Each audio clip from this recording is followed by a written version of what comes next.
Chapter 45. Gluten intolerance, also called celiac disease, and genetics. This is specific training for the gluten sensor, and this is also known as wheat intolerance, wheat protein intolerance. You will find this test here. It's called the gluten sensor, and it has two roles. It does not help in prevention because there's no way to prevent it. However, it helps you in early diagnosis and when it develops in treatment. And now let me explain the concept. Gluten is a protein that is common in wheat, also many types of grain, any kind of cereal. And it's actually, the disease is called by an incorrect programming of the immune system. The immune system thinks gluten is a bacterial infection and it tries to fight it. So if you eat it, the intestine thinks, oh, we're being attacked, and then it starts with inflammation fighting against it. That causes digestive problems. It can also cause lactose intolerance because the intestine might be damaged so much that it cannot digest lactose, milk protein anymore.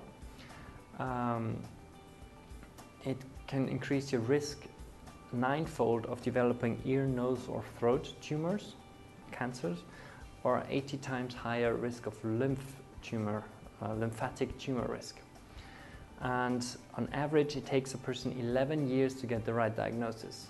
So 11 years from the first problems, first digestive problems, and they are usually persistent, all the way until you get the right diagnosis. And that's a big problem because 12% of untreated cases are fatal. So people have these problems, they try to find out what the source of the problems are. It takes them 11 years, and many people die because of the follow-up diseases, because they could not get the right diagnosis, because a gluten-free diet would help to be completely free of symptoms.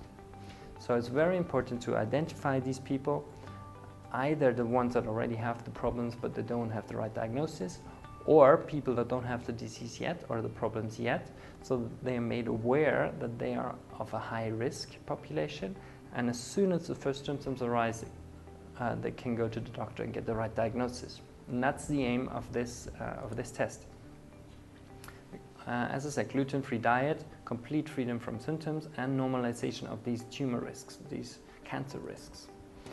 And here is how it works. This here is the inside of an APC cell, antigen presenting cell, they're called. This is the inside of the cell, and that's the nucleus, that's where the genes sit. And the normal process of what these cells do is like this. They find bacteria, they absorb it, and then they cut it up into smaller pieces. And these bacterial pieces are then recognized by two genes that produce two proteins, and they're DQA1 and DQB1.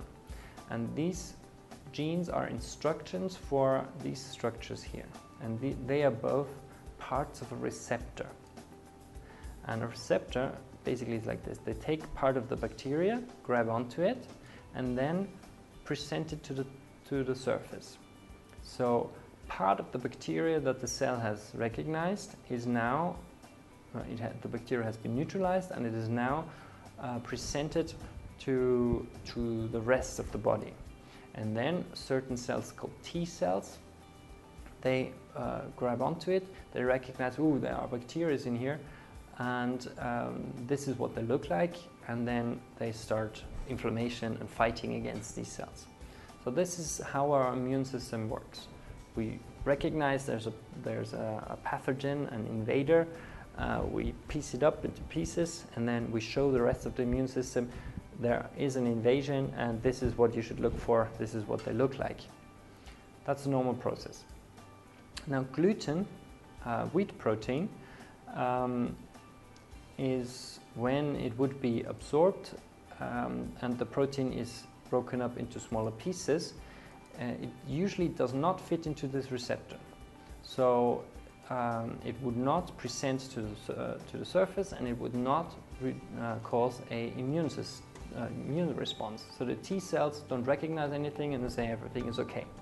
This is what is happening in a majority of people. So they can eat gluten and they don't activate the immune system. However, there are genetic variations that produce modified versions of these genes. So the receptor is built in a slightly different way, and this is what happens. This receptor is suddenly able to present gluten to the surface.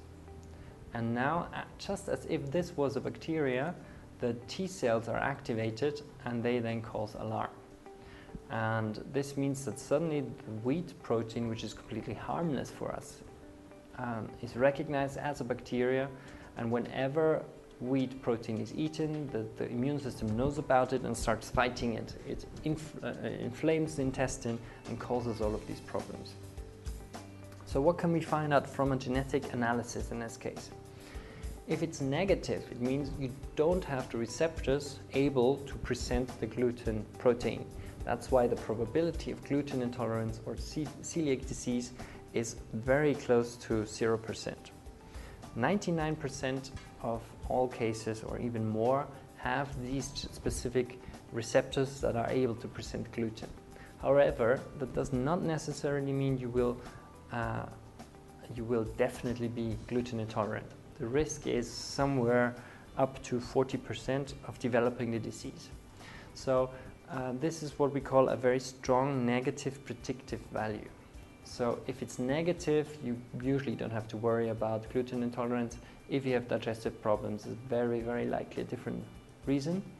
If it's positive, it means it's not sure that you're going to get this disease. However, look out for it, because usually it takes people 11 years to get the right diagnosis. And you now know about it. First symptoms, you can talk to your doctor, and then you can